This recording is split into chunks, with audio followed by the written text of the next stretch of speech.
tú quieres, mami. Se le viran los ojos, la miro y se relambe.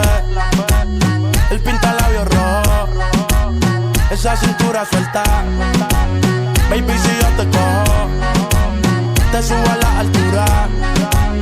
Tú dime y te recojo. Ella a manejar me dejó. Siempre se va a sentir cuando un lugar llegue yo. Yo estaba coronando desde que era menor. Por foto se ve. ¿Es preferible medirse en las mañanas o por las tardes? De hecho, puede ser a cualquier hora, ¿no? Los cardiólogos, cuando hacen su toma de presión a través de unos aparatos, lo ponen todo el día, ¿no? Entonces, todo el día están midiendo la presión, luego introducen eso en la computadora, ¿no? Y les sale el rango cuánto han hecho de presión durante el día, ¿no? Ahora, ¿cuál es la hora ideal o cuál es el momento ideal en cual una persona se puede medir la presión? Lo ideal es que una persona esté sentada por lo menos 5 minutos sentadita, ¿no? Y que no haya comido nada, en especial café, ¿no? Después de unos 30 minutos, ¿no? Si yo como o vengo caminando y me tomo la presión, me va a salir una presión alta, y no necesariamente porque sea patológico, sino que he comido y he venido caminando, ¿no? Entonces una persona debe estar sentada unos 5 minutitos, apoyada a sus pies y en respaldar, y después de unos 5 minutos y que no haya comido, tenemos una presión bastante confiable que llamamos nosotros. Doctor, entonces, ¿es recomendable medirse la presión en ayunas? Sí estaría indicado, es una hora prudente, ¿no? No haber comido nada y estar reposado, siempre y cuando estén descansados, ¿no? Sí, sería una hora oportuna. Ok, ¿y cómo es que se puede prevenir la hipertensión arterial? ¿Se puede hacer desde los primeros años de vida? Sí, tenemos unos factores modificables, ¿no? Unos factores modificables es, por ejemplo, nuestros hábitos, ¿no? El fumar, el beber hace que nuestra presión se eleve, ¿no? La obesidad está en relación, la diabetes también está en relación, ¿no? Entonces, teniendo una vida saludable y bajando el consumo de sal, ¿no? Tenemos menos probabilidad de hacer presión alta. Entonces, ¿hay una relación directa entre la obesidad e hipertensión? Claro, cuando les mencioné la presión secundaria, por ejemplo, la obesidad puede causar hipertensión, ¿no? Entonces, corrigiendo la obesidad, yo voy a corregir mi presión, ¿no?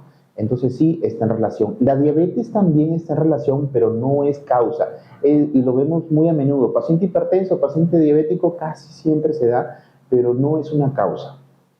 Ok, ¿y el hecho de fumar también complica en algo la hipertensión arterial? Sí, eleva la presión el fumar, es por eso que es un factor modificable. Aquellas personas que están fumando, ¿no? Al retirar este mal hábito, ¿no? Entonces tenemos bastante probabilidad de corregir esa presión arterial. ¿Qué otros problemas puede generar la hipertensión arterial? La presión, yo a mis pacientes siempre les digo, la presión, al igual que la hipertensión arterial, al igual que la diabetes, son enfermedades silenciosas. Estas enfermedades silenciosas no duelen. Es cierto que puede doler de la cabeza, hay enrojecimiento de la cara, pesadez de hombros, ¿no? Pero algunos pacientes no presentan ningún síntoma, entonces por eso se les llaman enfermedades silenciosas.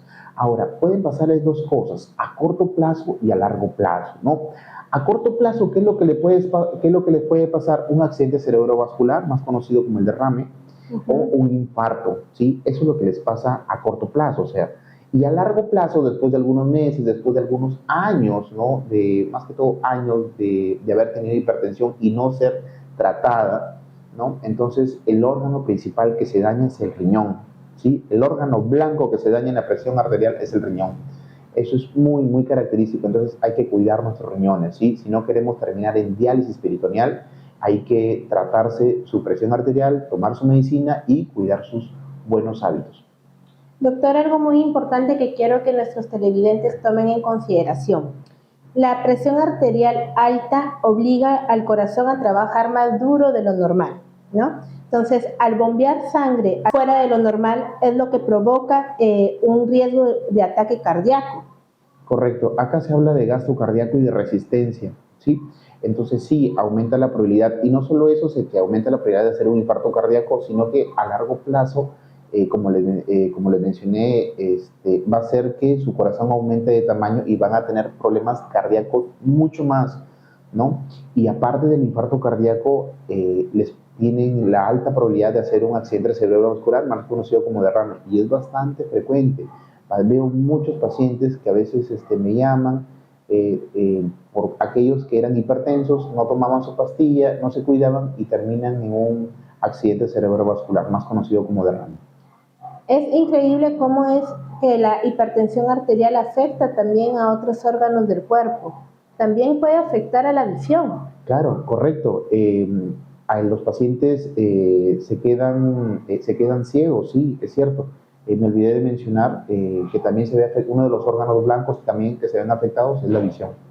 Sí. Doctor, ¿qué recomendación le daría usted a los televidentes que nos están viendo con relación a la dieta que deben llevar?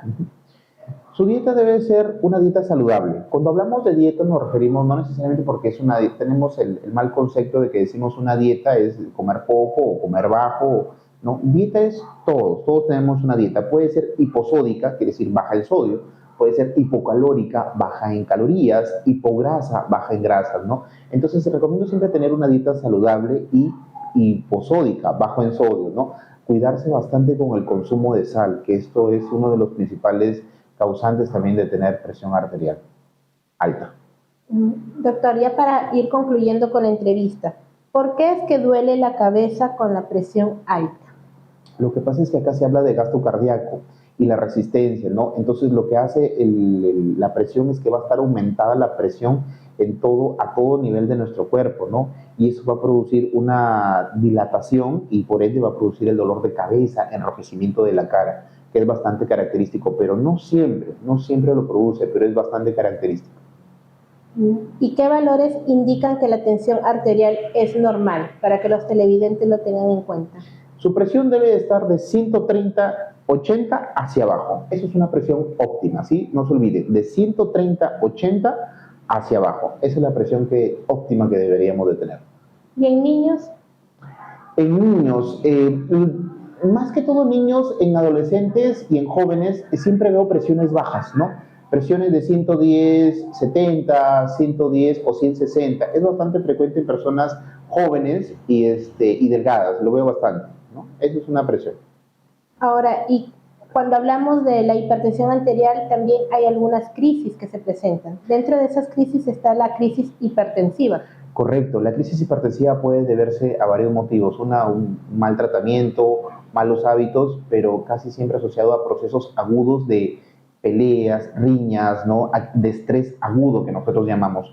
¿Cuál es una crisis hipertensiva y en el cual debo de acudir a un médico o a a un centro de salud urgentes? 180/120 se considera una crisis hipertensiva y sí o sí se necesita un tratamiento y un manejo en un centro de salud. Entonces, no olvidar siempre esos valores. 180/120 se considera, a partir de ahí hacia arriba, es una crisis hipertensiva. Y en la práctica clínica, he encontrado a veces presiones de 180, de 200, de 220 y que no tienen ningún síntoma. Y es increíble eso. Sí, y ya están acostumbrados, pero eso con el tiempo, los órganos que se van a dañar, el órgano principal es su riñón. Entonces hay que cuidar nuestros riñones y hacernos nuestros chequeos. ¿Cómo puedo diferenciar entre una urgencia y una emergencia hipertensiva? Por ejemplo, una emergencia sería una crisis hipertensiva, ¿sí? Una crisis hipertensiva es 180/120, eso es una emergencia. Y una urgencia sería una presión de 160/100, ¿no? Eso sería una urgencia, el cual sí necesita un tratamiento, pero no inmediato, ¿sí? Puede esperar, ¿no? Es muy probable que casi siempre los pacientes que lleguen con este número de presión ya lo han tenido antes. No quiere decir que estoy menospreciando ese valor, pero ya lo han tenido antes y no se considera como una crisis hipertensiva y es manejable, ¿no? Entonces ahí está la diferencia. ¿Y qué hacer en casos de hipertensión arterial para poder brindar primeros auxilios? Lo primero es tener siempre a la mano los famosos tensiómetros. Al día de hoy hay bastante tensiómetros. Creo que la tecnología nos ayuda bastante. Al día de hoy hay relojes que te miden la presión. Hay tensiómetros de muñeca, hay tensiómetros de brazo, ¿no? Y eso es lo más recomendable, tener siempre a la mano un tensiómetro. Más aún si tenemos un papá, un abuelo no debe de faltar estos dispositivos, ¿no? Que nos ayuden mucho a la toma de presión. Muy bien, doctor. Muchas gracias por haber venido esta tarde. Yo decido, siempre es un gusto tenerla acá en las instalaciones del programa. ¿Algo final que podríamos indicarle a la población que nos está viendo en este momento? Cuidar sus hábitos, ¿sí? Sus hábitos, recordarles que si tienen un papá o papá hipertenso, es muy probable que hagan ustedes presión en algún punto de su vida, ¿no? Y si tienen algún familiar que es hipertenso, siempre yo recomiendo el apoyo de la familia. ¿Y cómo apoya a la familia, no?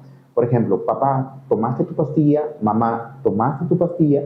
Eso es muy importante, ¿no? Hacerles recordar, porque parte del mal tratamiento es que ellos se olvidan de tomar la pastilla, ¿no? Entonces, los familiares, hijos, hermanos, abuelos, todos, siempre debemos de apoyar con ese recordarles, ¿tomaste tu pastilla? Uy, me olvidé, entonces en ese momento la toman.